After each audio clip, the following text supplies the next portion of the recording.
ये पौराणिक कहानी है एक ऐसे बालक की जिन्होंने मौत को भी झुकने पर विवश कर दिया।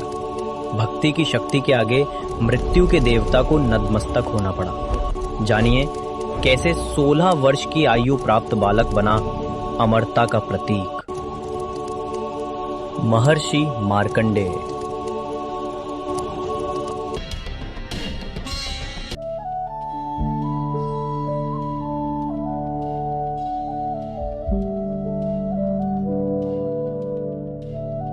ओम नमः पार्वती पते हर हर महादेव। ओम नमः शिवाय। ओम नमः शिवाय।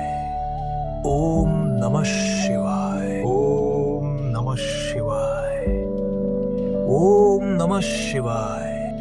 अरे भाग्यवान, सुबह सुबह तुम्हारी आंखों में आंसू क्यों है? हे प्राण प्रिय मरुदमती, तुम्हें किस बात का कष्ट है? स्वामी, मुझे किसी बात का कष्ट नहीं है। तो सुबह सुबह तुम्हारा चेहरा उदास क्यों है? बोलो, कुछ तो कहो मरुदमती। स्वामी, कभी कभी मुझे लगता है मैं एक अभागन हूँ। अरे अरे मरुदमती, सुबह सुबह ऐसी बातें क्यों करती हो? और तुम्हें ऐसा क्यों लगता है कि तुम अभागन हो? क्या किसी ने कुछ कहा तुम्हें? स्वामी, बाबा भोले शंकर ने मुझे माँ बनने का सुख क्यों नहीं प्रदान किया? अरे भाग्यवान, विधाता ने जो हमारे भाग्य में लिखा होगा वही होगा। अब हम कर भी क्या सकते हैं? तुम अपने मन को शांत करो और चलो, हम बाबा भोले शंकर के मंदिर चलकर बाबा से प्रार्थना करते हैं। चलिए स्वामी, हम बाबा भोलेनाथ से ही प्रार्थना करेंगे कि वो हमारे आंगन में खुशियां ही खुशियां भर दें।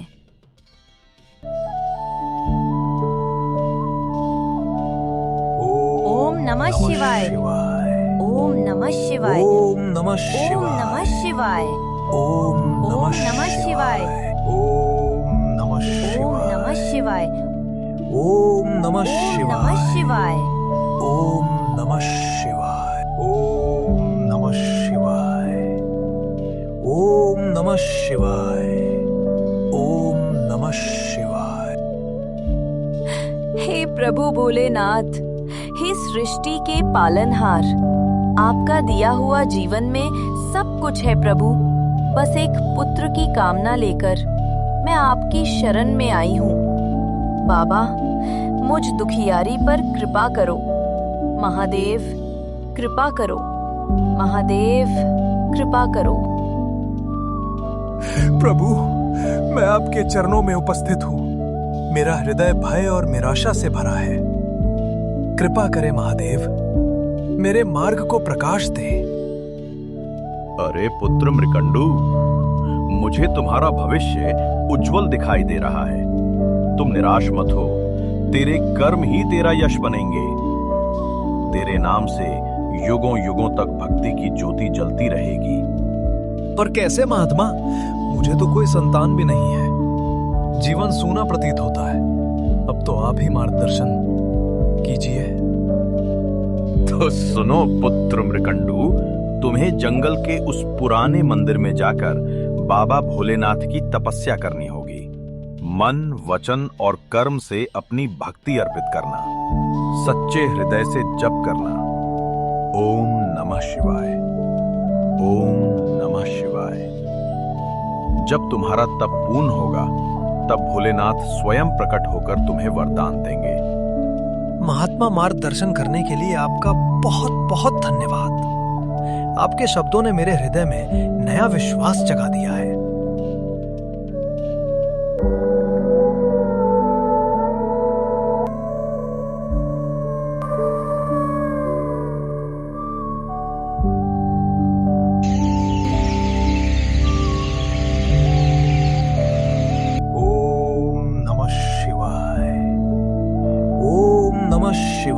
महात्मा के मार्गदर्शन से प्रेरित होकर दोनों पति पत्नी जंगल के उस प्राचीन शिव मंदिर की ओर चल पड़े। वहां पहुंचकर उन्होंने बाबा भोलेनाथ के चरणों में बैठ दिन रात एक कर दी। कठोर तपस्या में लीन होकर केवल एक ही प्रार्थना करते रहे, हे महादेव, हमें संतान का सुख प्रदान करें। ओम नमः शिवाय। ओम नमः शिवाय। ओम नमः शिवाय। ओम नमः शिवाय। ओम नमः शिवाय। ओम नमः शिवाय। ओम नमः शिवाय। ओम नमः शिवाय। ओम नमः शिवाय।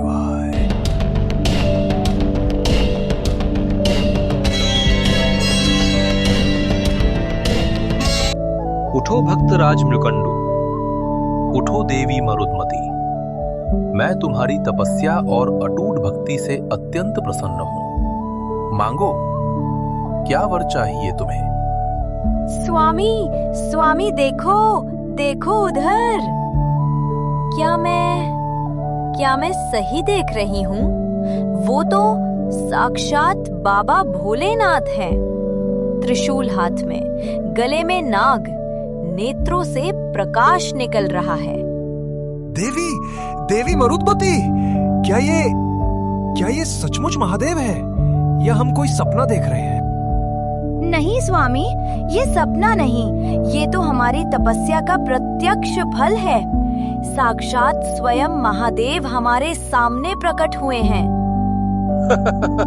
हाँ वत्स, मृकंडू और देवी मरुदमती, मैं तुम्हारी कठोर तपस्या से अत्यंत प्रसन्न हूँ। तुम दोनों ने निस्वार्थ भाव से मुझे स्मरण किया।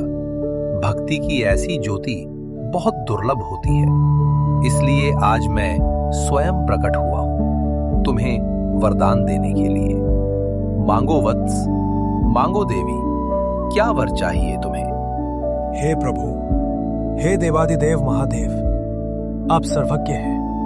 आपको क्या कहना, आपके दिए हुए वरदानों से ही हमारा जीवन धन्य है। परंतु प्रभु, एक ही अभिलाषा शेष है हमारे हृदय में। हमने जीवन भर आपकी ही आराधना की, आपकी ही भक्ति की। बस उसी भक्ति का फल पाने की आशा लेकर आज आपकी शरण में आए हैं। हे भोलेनाथ, हमें एक पुत्र का वरदान दे, ताकि वो भी आपकी भक्ति और कीर्ति का विस्तार करे। हे भक्तराज, तुम्हारे पास पुत्र के लिए दो विकल्प है। पहला, एक ऐसा पुत्र जो दीर्घायु होगा परंतु सद्गुणों से रहित होगा, समाज में निंदा का पात्र बनेगा और कुपुत्र कहलाएगा। दूसरा, एक ऐसा पुत्र जिसकी आयु केवल 16 वर्ष होगी, परंतु वह धर्मनिष्ठ, तेजस्वी और तुम्हारा नाम उज्जवल करने वाला होगा। विचार करो वत्स, तुम्हें कौन सा पुत्र चाहिए? हे प्रभु, जिस पुत्र के कारण समाज में गलत धारणाएं फैले, ऐसा पुत्र हमें नहीं चाहिए। हम तो ऐसा पुत्र चाहते हैं जिसका नाम सुनते ही तीनों लोकों में गर्व से गूंज उठे, भले ही उसकी आयु केवल 16 वर्ष ही क्यों ना हो, पर वो धर्म, सत्य और पराक्रम का प्रतीक बने। हे महादेव, मुझे ऐसा ही एक पुत्र प्रदान करें जो अल्पायु होकर भी अमरत्व का प्रतीक बन जाए। हे वत्स, अनजाने में ही सही, पर तुमने ऐसा पुत्र मांगा है जिसकी कीर्ति युगों युगों तक इस सृष्टि में प्रकाशमान होती रहेगी। तुम्हारा ये पुत्र धर्मनिष्ठ होगा, सत्य का उपासक होगा और उसका नाम अमृतत्व का प्रतीक बनेगा। हे वत्स, मैं तुम्हें वरदान देता हूँ, तुम्हें ऐसा ही एक तेजस्वी और धर्मपरायण पुत्र प्राप्त होगा। तथास्तु।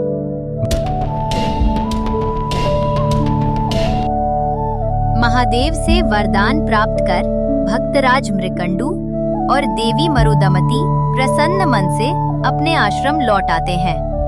समय बीतता है और एक शुभ मुहूर्त में देवी मरुदमती एक अत्यंत सुंदर और तेजस्वी बालक को जन्म देती है। भक्तराज मृकंडू के आंगन में दीप जल उठते हैं, चारों ओर उल्लास छा जाता है।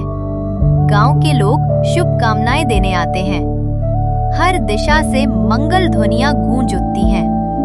आश्रम का वातावरण आनंद और भक्ति से भर जाता है। मरुदमती के आंगन में साक्षात सुख और आशा का प्रकाश उतर आता है। माँ, पिताश्री। स्वामी स्वामी, आपने सुना? हमारे पुत्र ने मुझे माँ कहा और आपको पिताश्री। हाँ भाग्यवान, हमारे पुत्र की जिह्वा पर आज साक्षात माँ सरस्वती विराजमान हो गई है। क्या दिव्य वचन निकले हैं उसके मुख से। धीरे धीरे पुत्र के स्नेह और सुख का आनंद लेते हुए समय बीतता गया। मार्कंडेय अब 15 वर्ष और 11 महीने के हो चुके थे, परंतु जैसे जैसे उनके जीवन का 16वां वर्ष निकट आने लगा, वैसे वैसे भक्तराज मृकंडू और देवी मरुदमती के हृदय में चिंता घर करने लगी।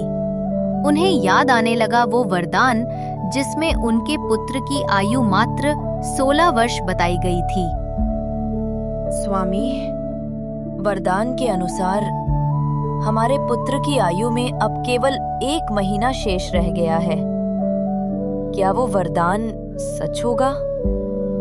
क्या सचमुच हमारा पुत्र हमें छोड़कर चला जाएगा? हाँ भाग्यवान, मुझे ज्ञात है, पर होनी को कौन टाल सकता है? जिसे विधाता ने लिखा है उसे बदलना किसी के बस की बात नहीं। स्वामी, गंगा तट पर तो आए दिन बड़े बड़े सिद्ध मुनि और ऋषि आते जाते रहते हैं। निश्चय ही उनमें से किसी एक के पास हमारे पुत्र के जीवन की रक्षा का उपाय अवश्य होगा। क्यों न हम किसी ऐसे महात्मा की शरण में जाएं जो हमारे पुत्र को बचा सके।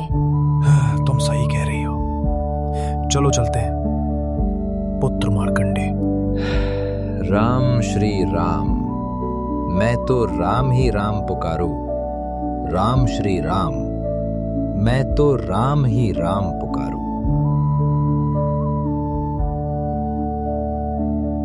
प्रणाम ऋषिवर। चिरंजीवी भव वत्स, चिरंजीवी भव। हे ऋषिवर, मेरे पुत्र की आयु मात्र 3 दिन शेष है और आपने उसे चिरंजीवी भव का आशीर्वाद प्रदान किया है। वत्स, लेकिन मेरा आशीर्वाद कभी खाली नहीं जाता है। आशीर्वाद देखकर मैं किसी मुसीबत में पड़ गया हूं। हे ऋषिवर, अब आप ही मेरे पुत्र को बचा सकते हैं। हम पर कृपा करें महाराज। मेरा वचन कभी मिथ्या नहीं होता वत्स। तुम अब इस बालक को मेरी शरण में छोड़ दो। जी ऋषिवर, मेरा पुत्र अब आपकी शरण में है। मार्कंडे, जाओ पुत्र। महर्षि मार्कंडेय को अपने साथ लेकर एक घने जंगल में पहुंचते हैं। महर्षि गहरे विचारों में डूब जाते हैं। अब मेरे आशीर्वाद का क्या होगा? मैंने तो उसे चिरंजीवी भव का वर दे दिया, पर विधि के विधान से कैसे टकराया जा सकेगा? उनके मन में चिंता और धर्म के बीच द्वंद्व चल ही रहा था कि तभी वातावरण में मधुर वीणा की ध्वनि गूंजती है। आकाश से दिव्य प्रकाश उतरता है और उस प्रकाश में देवर्षि नारद प्रकट होते हैं। नारायण। देव ऋषि नारद मुनि, मेरा प्रणाम स्वीकार करें। मेरा आशीर्वाद तुम्हारे साथ है ऋषिवर, लेकिन तुम्हारे चेहरे पर ये गंभीरता क्यों झलक रही है?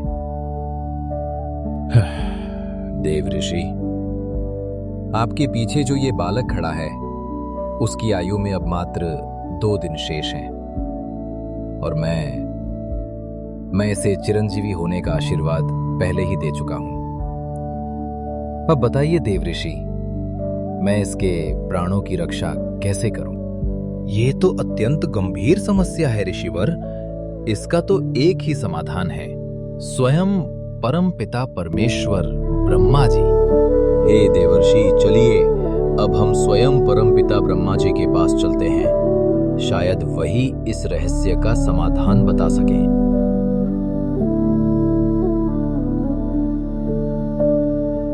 वत्स, स्थिति अत्यंत गंभीर है, परंतु मैं सृष्टि के कार्यों में हस्तक्षेप नहीं कर सकता। प्रत्येक जीव का भाग्य उसके कर्मों के अनुसार ही निर्धारित होता है। हे ब्रह्मदेव, इस प्रकार तो ऋषि मुनि संसार में झूठे माने जाएंगे। उनका आशीर्वाद, उनका वचन सब मिथ्या प्रतीत होगा। कोई तो उपाय होगा। हे परमपिता ब्रह्मदेव, कृपा कर हमें इस संकट से मार्ग दिखाइए। एक मार्ग है ऋषिवर। हम सब मिलकर स्वयं भगवान शिव से प्रार्थना करें। वही हैं जो इस बालक के भाग्य को परिवर्तित कर सकते हैं। चलिए कैलाश पर्वत की ओर चलते हैं। हे कैलाशपति महादेव, ऋषि मुनियों के आशीर्वाद की मर्यादा और सत्य को बनाए रखने के लिए इस बालक की रक्षा करो प्रभु। रक्षा करो भोलेनाथ, रक्षा करो। हे ब्रह्मदेव, हे ऋषि मुनियों, तुम सब निर्भय होकर अपने अपने स्थान पर वास करो। इस बालक को यहीं मेरी शरण में छोड़ दो। अब इसकी रक्षा का उत्तरदायित्व मेरा है। बालक मार्कंडे, तुम निर्भय होकर मेरे आत्मलिंग की पूजा करो। जो आज्ञा प्रभु। ओम त्र्यंबकं यजामहे सुगंधिं पुष्टिवर्धनम् उर्वारुकमिव बन्धनान् मृत्योर्मुक्षीयमामृतात्। ओम त्र्यंबकं यजामहे सुगंधिं पुष्टिवर्धनम् उर्वारुकमिव बन्धनान्। उठो बालक, अब तुम्हारी मृत्यु का समय निकट है। चलो मेरे साथ। अरे मूर्ख बालक, मेरी बातों की कोई प्रतिक्रिया नहीं दे रहा है। शायद तुम मुझे जानते नहीं हो। मैं तुम्हारा काल हूं, यमराज। अरे बालक, किस भ्रम में जी रहा है? चाहे तुम कितनी ही महामृत्युंजय मंत्र का जाप कर लो, लेकिन तुझे स्वयं महाकाल भी नहीं बचा सकते। सावधान यमराज, ये बालक मेरी शरण में है और तुम इसके प्राण नहीं ले सकते।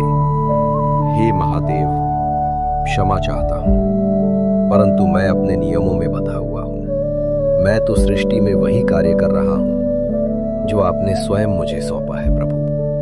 अब इस बालक की मृत्यु का समय आ चुका है, अतः मुझे इसके प्राण हरने पड़ेंगे। यमराज, इस बालक को 16 वर्ष की आयु मैंने दी थी या तुमने? निसंकोच कहता हूं प्रभु, ये आयु आपने ही दी थी।